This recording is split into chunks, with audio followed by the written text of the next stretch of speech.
ناظرین ایک دفعہ پھر ہم آپ کو اس پروگرام کاوش میں خوش آمدید کہتے ہیں، اور ہمارے ساتھ ہماری خوش نصیبی یہ ہے کہ جناب سرفراز شاہ صاحب آج ہمارے اس پروگرام میں خصوصی شرکت فرما رہے ہیں، اور ہم اس میں چاہیں گے ضرور کہ جو بھی ناظرین اس پروگرام کو دیکھ رہے ہیں وہ لازمی طور پہ اس میں حصہ لیں اور اس میں شریک ہوں، جس طرح کہ پہلے ناظرین میرے پروگرام میں شریک ہوتے رہتے ہیں۔ اور کاوش دوبارہ سے سٹارٹ کرنے کا مقصد بھی یہی ہے کہ ہم چاہتے ہیں کہ ہدایت ٹی وی جو کاوش پیش کر سکتا ہے اور جو ہدایت لوگوں تک پہنچا سکتا ہے اس کو لازمی طور پہ اس میں اپنا بھی حصہ ادا کریں، اور اسی سلسلے میں یہ کاوش پروگرام جو ہے آپ کی خدمت میں دوبارہ پیش کیا جا رہا ہے۔ اور میں پھر ایک دفعہ شکر گزار ہوں تمام سامعین ناظرین کا کہ جو اس پروگرام کو دیکھتے ہیں اور اپنی ای میلز اور جو ہے اپنی رائے سے آگاہی دیتے ہیں، اور میں چاہوں گا کہ وہ اس میں حصہ بھی لیں اور اس پروگرام کے بارے میں فیڈ بیک لازمی ہمارے ہدایت ٹی وی پہ لازمی پہنچائیں، اور ہمارے ای میلز پر جو ایڈریس ہے اس کے اوپر لازمی چھوڑیں تاکہ ہماری حوصلہ افزائی ہو اور ہم اس سے بہتر کرنے کی پوزیشن میں آ سکیں۔ اور ہمارے ساتھ شاہ صاحب ہمارا پھر وہیں سے وہ سوال میرا جو تھا وہیں سے ہم پھر اپنا شروع کرتے ہیں کہ یہ جو بزرگان دین جو تبلیغ دین انہوں نے کیا اور آگاہی ایسی دی کہ پورا جو ہے برصغیر ہند جو ہے وہ چینج ہو گیا، اور لوگ اسلام، اور آج بھی جیسا کہ آپ نے حضرت نظام الدین اولیاء صاحب کے بارے میں بتایا، اور آج بھی ان کی درگاہ پہ لوگ جاتے ہیں اور دعا کرتے ہیں، فاتحہ کرتے ہیں۔ لیکن شاہ صاحب ہم کیسے ان سب کو اب اس دور میں، کیونکہ ہم جب 1947 کی جنگ دیکھتے ہیں تو اس جنگ میں بھی ہمیں دکھائی دیا کہ جو اولیاء جو تھے، یہ پیر جو تھے ہمارے، جو اس وقت کے لوگوں نے بھی بتایا کہ بھئی یہاں پہ اس سمندر میں کوئی کھڑا تھا اور وہ جو ہے جو بھی میزائل آ رہے تھے وہ پانی میں ڈال رہا تھا۔ تو یہ واقعہ بھی شاید سب کی گوش گزار ہے کہ جو عبداللہ شاہ غازی صاحب کے بارے میں کہا جاتا ہے۔ لیکن شاہ صاحب اب کمی ہے، اور اگر کمی نہیں ہے تو ہم کس طرح سے ان کو پہچانیں؟ جیسے میں نے عرض کیا کہ ایک مخصوص تعداد ہے جو فقیروں کی، بالکل درویشوں کی ہمیشہ دنیا میں موجود رہتی ہے، جی، اس میں سلائٹ ویریشن ممکن ہے جی، فار سم ریزن، جی، لیکن ایسا کبھی نہیں ہوا کہ بہت کمی ہو جائے یا بہت زیادتی ہو جائے۔ معاف کیجیے گا، بات صرف اتنی سی ہے کہ آج ہماری توجہ کشف و کرامات پر ہے۔ بالکل بالکل صحیح۔ ہم نے فقیر کی پہچان دو طرح کی رکھی ہوئی ہے، بالکل، اس سے کشف و کرامات کا اظہار کتنا ہو رہا ہے، یا اس کی دعائیں کتنی قبول ہو رہی ہیں، یہ دو معیار ہیں ہمارے۔ بالکل، ہم نے یہ کبھی سوچا ہی نہیں کہ کشف المحجوب داتا گنج بخش رحمۃ اللہ علیہ صاحب کی کتاب ہے، اس میں اس سادھو کا ذکر ہے جو ہوا میں اڑ رہا تھا۔ بالکل، وہ مشرک ہے لیکن وہ ہوا میں اڑ رہا ہے۔ کیا کہنے، سبحان اللہ۔ یہ اور بات ہے چونکہ وہ غیر مسلم ہے، جی، مشرک ہے، اس لیے اس سے سرزد ہونے والی کرامت کو کرامت ہم نہیں کہیں گے، استدراج کہیں گے۔ استدراج، بالکل۔ یہاں ایک بورڈ ہوتا ہے، تو جس آدمی سے جی، 3 کرامات سرزد ہو جائیں اسے وہ سینٹ کا جی، بالکل ایسے ہی لقب استعمال کرنے کی اجازت دے دیتے ہیں۔ اجازت دے دیتے۔ جہاں تک دعا کے قبول ہونے کی بات ہے، اس کی سب سے کلاسیکل ایگزامپل میرے نزدیک یہ ہے کہ رب تعالیٰ نے جس چیز کو سب سے زیادہ کنڈیم کیا ہے وہ شرک ہے۔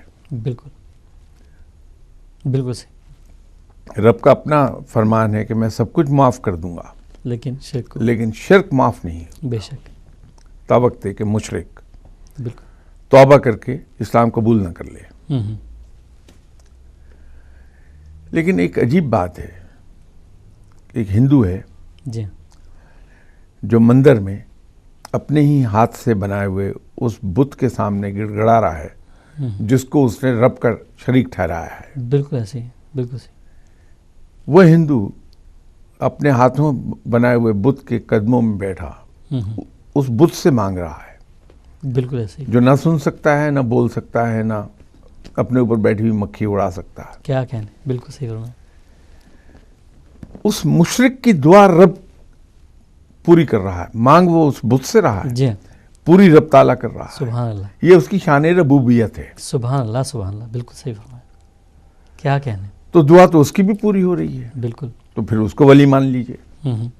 کیا کہنے، بالکل صحیح فرمایا. خورشیف بلیو ہی نہیں رکھتا تھا رب پر، ایتھیسٹ تھا وہ، جی لیکن رب تعالیٰ اس کی بھی سنتا تھا، اس کی بھی دعائیں پوری ہوتی تھیں. بالکل صحیح فرمایا. اگر آئندہ کے حالات بتا دینا اس کی دلیل ہے تو صاحب کتے اور بلیوں کو زلزلے کے آنے کا پتہ ہوتا ہے، کیا کہنے، طوفان کے آنے کا پتہ ان کو ہوتا ہے، وقت سے پہلے بتاتے ہیں. کیا کہنے، سبحان اللہ، بالکل. ہم نے خود اپنے آپ کو مشکل میں ڈالا ہوا ہے، ہمارے اپنے معیار بنا لیے ہم نے، اس پر پرکھتے ہیں انسان کو، جی نتیجہ یہ خطا کھاتے ہیں. انسان کو اگر پرکھنا ہے جی کہ وہ کس درجے کا اللہ کے قریب ہے، اس کے علم سے اسے پرکھیے. سبحان اللہ، سبحان اللہ، بالکل بالکل صحیح. تو جب تک ہم کسی کو اس کے علم سے نہیں پرکھیں گے ہم خطا کھاتے جائیں گے. کیا کہنے.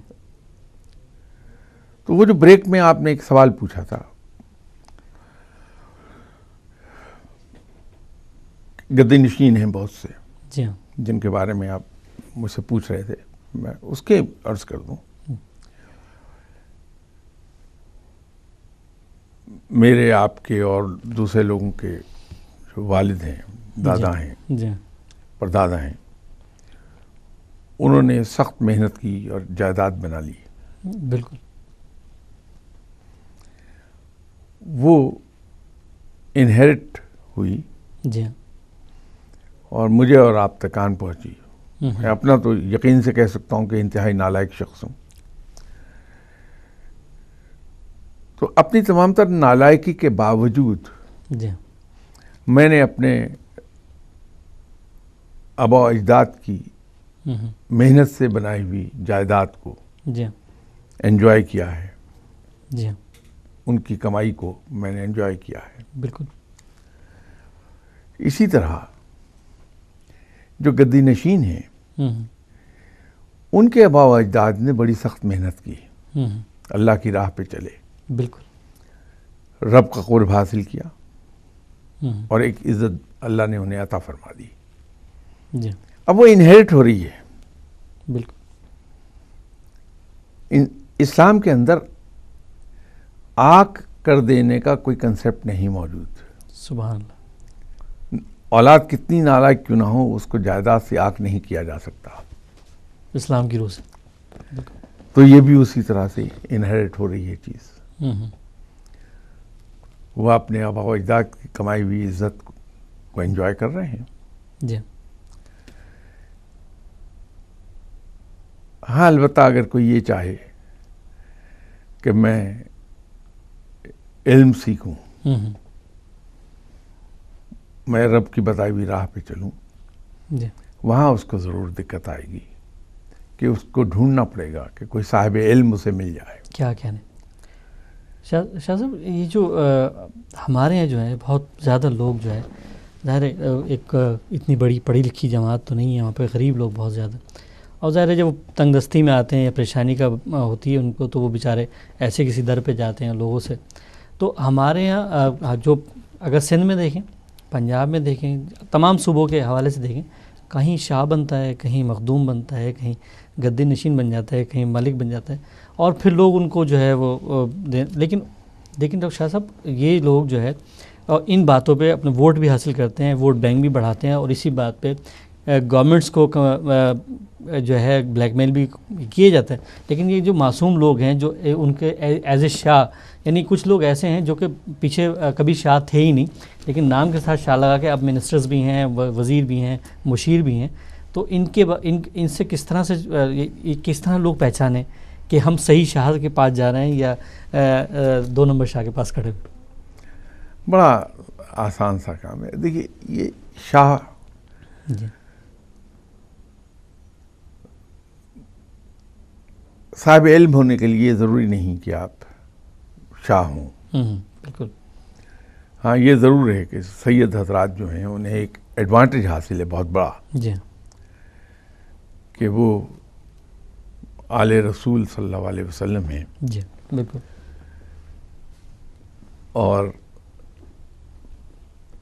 جب ہم آل رسول صلی اللہ علیہ وسلم کہتے ہیں جی تو جینیٹیکلی ہمارے سیدوں کے اندر جو علم ٹرانسفر ہوتا ہے وہ بے پناہ ہے. بے شک. اس لیے کہ آپ صلی اللہ علیہ وسلم ہیں، جناب حضرت علی کرم اللہ وجہہ ہیں، جی بی بی صاحبہ ہیں، جی پھر حضرت امام حسین رضی اللہ تعالیٰ عنہ ہیں، جناب حضرت امام حسن رضی اللہ تعالیٰ عنہ، یہ سب جی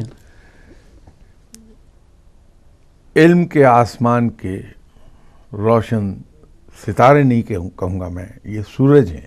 کیا بالکل صحیح.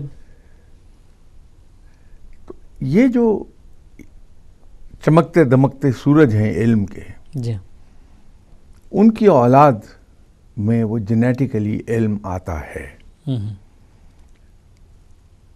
یہ لوگ جو سید ہیں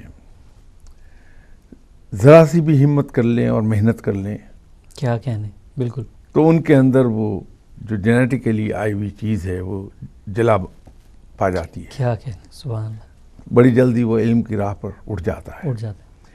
لیکن یہ شرط نہیں ہے کہ صاحب علم صرف سید ہی ہو سکتا ہے. کوئی بھی اس راہ میں محنت کرے گا پھل پائے گا. بے شک، علم تو ظاہر ہے. تو وہ جو آپ نے شاہ کا لفظ استعمال کیا اس پر میں نے عرض کیا تھا. جی یہ تو ازراہ ادب جی آل رسول کو شاہ کہہ دیتے ہیں بادشاہ کے معنوں میں. سید کا سردار کا مطلب ہے. بالکل ایسے. تو وہ انہیں اس نسبت کی وجہ سے بادشاہ اور سردار کہا جاتا ہے. جی جو پہچان ہے صاحب علم کی وہ بڑی سادہ سی ہے. لاسٹ یہاں جب میں حاضر ہوا تھا آپ کی خدمت میں، اس وقت بھی میں نے یہ عرض کیا تھا کہ اس کے لیے کوئی بہت زیادہ ہمیں انٹیلیجنس کی ضرورت نہیں بھانپنے کے لیے کہ کوئی آدمی واقعی صاحب علم ہے جی یا میری طرح کوئی ڈھونگ رچا کے بیٹھا ہے. آپ جب کسی صاحب علم سے ملتے ہیں جی ہاں تو امیڈیٹلی دو چیزیں آپ کے اندر آتی ہیں. جی ایک تو یہ ہے کہ آپ کو کشش محسوس ہوتی ہے کہ میں دوبارہ اس سے ملوں، جی اور جی دوسرا یہ ہے کہ آپ کو ایک سکون کا احساس ہوتا ہے اور یوں لگتا ہے کہ آپ کے کندھوں پر ایک بڑا بوجھ اتر گیا. کیا کہنے، بالکل ایسے. ایک پروٹیکشن کا احساس ہوتا ہے کہ جب تک وہ بندہ آپ کے ساتھ ہے یا آپ اس کے ساتھ ہیں جی تو آپ فیل کرتے ہیں کہ I am safe, no harm can come to me. جی یہ تو امیڈیٹ فیلنگ ہے آپ کی. بے شک. دوسری چیز یہ ہے کہ جو واقعی صاحب علم ہے وہ نصیحتوں میں یقین نہیں رکھتا، کیونکہ اسے یہ پتا ہے کہ نصیحت سے انسان دور بھاگتا ہے. وہ پرسنل ایگزامپل کے ذریعے سے آپ کو متاثر کرے گا. آپ کو کبھی یہ نہیں کہے گا کہ یہ کر لو یہ کر لو یہ نہ کیا کرو، ایسا نہیں ہے. وہ نصیحتیں نہیں کرے گا. لیکن حیران کن طریقے پر اگر اس آدمی سے آپ مل رہے ہیں جی وقتاً فوقتاً تو آپ خود بخود نیکی کی راہ پہ چل نکلیں گے. بے شک. یہ دو ٹیسٹ ہیں اس کے. کیا کہنے، کیا کہنے. شاہ صاحب یہاں پہ ہم یہاں یو کے میں ہم لوگ رہتے ہیں تو ہر پاکستانی جو ہے ایز اے پاکستانی جو ہے بہت زیادہ پریشان ہوتا ہے اپنے ملک کے حالات دیکھ کے، اور روزانہ کی جو نیوز آتی ہیں اس میں وہ ہر وقت سوچتا ہے کہ یار کب اس کے حالات، اور کچھ لوگ اس طرح تیار یہاں بیٹھے ہوئے کہ وہ سوچتے ہیں کہ کل اگر حالات صحیح ہوئیں تو شاید کل ہی وہ اپنا سامان لے کے یہاں سے زیادہ وہاں چلے. تو آپ روحانی طور پہ روحانی علم کی بنیاد پہ آپ کس طرح سے دیکھتے ہیں کہ کیسے حالات اور کب تک وہاں حالات صحیح ہو جائیں گے؟ میں تو خود پاکستان میں رہتا ہوں الحمدللہ. بالکل. یہاں میں جی ہالیڈیز پر آ جاتا ہوں جی. یا اگر آفس کا کوئی کام ہے تو اس کے لیے آ گیا. یقین کیجئے کہ جو کچھ آ کے یہاں میں دیکھتا ہوں لوگوں سے سنتا ہوں پاکستان کے بارے میں، میں 1 ہفتہ ہوا ہے مجھے آئے ہوئے، تو ابھی میری معلومات اتنی زیادہ پرانی نہیں ہوئی ہیں پاکستان کے بارے میں، لیکن جو کچھ لوگوں سے یہاں میں سنتا ہوں تو مجھے حیرت ہوتی ہے کہ یہ کس جگہ کا ذکر کر رہے ہیں جہاں اتنی بدامنی اور اس قسم کے حالات ہیں۔ ٹھیک ہے، خامیاں موجود ہیں ہمارے یہاں، بالکل یہ بھی درست کہ امن و امان کا مسئلہ کہیں نہ کہیں سر اٹھاتا ہے، جی لیکن یہ کوئی انہونی بات نہیں ہے، جی جرم دنیا کے ہر کونے میں ہے، بالکل بالکل ایسے ہی حابیل کابیل کے زمانے سے جرم کی ابتدا ہوئی ہے چل رہا ہے بس، اور آج تک چل رہا ہے، جی کوئی ملک جرم سے پاک نہیں ہے۔ امن و امان کا مسئلہ تھوڑا بہت سر اٹھاتا رہتا ہے کہیں۔ جی پاکستان کسی ایک شہر کا نام نہیں ہے، جی الحمدللہ بڑا وسیع ملک ہے، بالکل لوگ وہاں رہ ہی رہے ہیں، جی 18 کروڑ لوگ رہتے ہیں، جی اور زندگی مزے کی گزرتی ہے۔ جی جیسے میں نے عرض کیا، چند تکالیف تو ہیں، لوڈ شیڈنگ ہے، جی بجلی ہے، لیکن ایک اس کا ایک پہلو اگر میں عرض کر دوں آپ سے، معاف کیجیے گا، کسی جگہ مجھے لیکچر کے لیے بلایا ہوا تھا، اور وہ اجتماع تھا بڑے پڑھے لکھے دانشور ادیب شاعرہ اور اس طرح ماشاء اللہ کے لوگوں کا، تو وہاں لوگوں نے لوڈ شیڈنگ پر بے پناہ شور مچایا۔ میرا تعلق گورنمنٹ سے نہیں، میں تو جی پرائیویٹ سیکٹر میں کام کر رہا ہوں اب، بالکل تو میں نے سب کی باتیں سننے کے بعد ایک سوال ان سے پوچھا کہ صاحب یہ بتائیے، جی آپ کے خیال میں ہمارے مشرقی بارڈر کے پار لوڈ شیڈنگ کتنی ہوگی؟ بالکل تو انہوں نے کہا کہ نہیں، وہاں تو نہیں ہے کوئی۔ تو میں نے انہیں عرض کی کہ وہاں 12 گھنٹے لوڈ شیڈنگ چل رہی ہے۔ ایسے ہی ہے، بالکل ایسے ہی، بالکل ایسے ہی۔ فرق یہ ہے کہ نہ وہاں یہ میڈیا پر ہنگامہ ہے، نہ سڑکوں پر ہنگامہ ہے، جی بالکل وہ اس چیز کو بڑی خاموشی سے سہ رہے ہیں۔ بالکل ایسے ہی۔ تو ہم جو نیکسٹ ڈور رہتے ہیں، ہمیں یہ احتمال ہے کہ وہاں لوڈ شیڈنگ نہیں ہو رہی، یہ 2 سال پرانی بات ہے۔ آپ یہاں بیٹھے ہوئے ہیں، کبھی ان کے سیکنڈ ورلڈ وار کے حالات دیکھیے، پڑھیے۔ بالکل ایسے ہی، بالکل صحیح فرمایا۔ اسی لندن میں جہاں میں اور آپ اس وقت بیٹھے ہیں، یہاں پر بمباری مسلسل چلتی تھی، جی ایسے ہی، بجلی نہیں ہے، پانی کی سپلائی نہیں ہے، WOT راشن پر ہے، کپڑا راشن پر ہے، پیٹرول راشن پر ہے، لندن کی اکثر عمارات تباہ ہو چکی ہیں، لیکن جی بالکل انہوں نے اس کو بڑی مینلی طریقے سے جی ان ایٹراسٹیز کو لیا ہے۔ جی تو اگر ہمارے یہاں اس وقت لوڈ شیڈنگ ہے، جو نہیں ہونی چاہیے، جی کوئی بھی مہذب حکومت جی ہاں یہ نہیں چاہے گی کہ عوام کو اس طرح کی تکلیف ہو، اور پسندیدہ بات نہیں ہے، بالکل لیکن میں ایک آپ سے عرض کر رہا تھا کہ پاکستان کے حالات، جی یہ ایک تکلیف ہے آپ کو، بالکل، لیکن آپ جا کے وہاں دیکھیے، لوگ اطمینان سے رہ رہے ہیں، حالات اتنے خراب نہیں ہیں جتنے ہم یہاں بیٹھ کے سمجھتے ہیں۔ بالکل ٹھیک۔ شاہ صاحب ہمارے ساتھ اب ایک کالر موجود ہیں، میں ان سے بات کرتے ہیں۔ السلام علیکم، کون صاحب کہاں سے؟ وعلیکم السلام شاہ صاحب کو بھی السلام علیکم. محمد علی لندن سے بول رہا ہوں. وعلیکم السلام جناب. دیکھیں کہ ماشاءاللہ آپ کی گفتگو سن رہے تھے شاہ صاحب کی. ہم تو اسٹوڈنٹس ہیں تو ہم تو آپ سے سیکھتے ہیں, لیکن اسٹوڈنٹس جب سوال کرتا ہے تو پتہ نہیں اچھا لگے یا نہ لگے.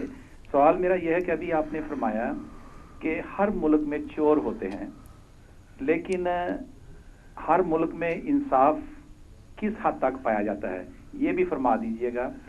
اور دوسری میرا سوال یہ ہے کہ اگر آج شاہ صاحب پاکستان میں یہ کہا جائے کہ امریکہ اور برطانیہ کے لیے ویزا مفت ہے, پاکستان سارا کا سارا امریکہ یا یہاں پہ موو ہو جائے گا. یقین جانیے کہ میں اپنا ذاتی تجربہ بتاتا ہوں کہ میرے محلے میں نیکسٹ ڈور آدمی تھا میرا دوست, وہ کہتا ہے کہ محمد علی میرے پاس اس وقت کروڑوں روپیہ ہے, لیکن سکون کی رات کو میں نیند نہیں سو سکتا کہ کس وقت کوئی آدمی اندر چھلانگ لگا کے آئے اور میرے بیوی بچوں کو کڈنیپ کر لے, کچھ نہ کچھ ہیپن ہو جائے. بالکل. تو اس سے ہم ڈینائی نہیں کر سکتے شاید, لیکن ہمیں ایک کوئی جاتے ہوئے کوئی ایسا نقطہ بتا دیجیے گا کہ ہم اپنے حالات کس طرح اس کو تبدیلی لا سکتے ہیں. وہ کون سا ایک اس طرح سے ایک پاس دے دیجیے گا, ایک گائیڈ لائن دے دیجیے گا, اور یقین جانیے ہم اس گائیڈ لائن کے اوپر ہم آج سے ہی کام کرنا شروع کر دیں. بہت شکریہ جناب محمد علی صاحب, آپ کا میں بہت شکر گزار ہوں. اور آپ کے اس پورے سوال کا جواب جو ہے ہم ایک بریک کے بعد دیں گے, اور اس وقت ہم جا رہے ہیں مختصر سے بریک کی طرف. بریک کے بعد پھر آپ کی خدمت میں حاضر ہوتے ہیں.